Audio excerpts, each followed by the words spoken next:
はい、桂ウィッグ復元修理レディエンスの小林です。今日仕上がってきた修理の製品を見ていただきたいと思うんですけれども、男性用の製品で、今人工皮膚見えると思うんですけれども、以前ですね、非常にもう人工皮膚部分の抜け毛がひどかったということで、ここを全部取り替えてます。取り替えて、上から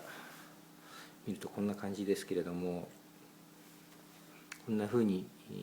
今回仕上げています。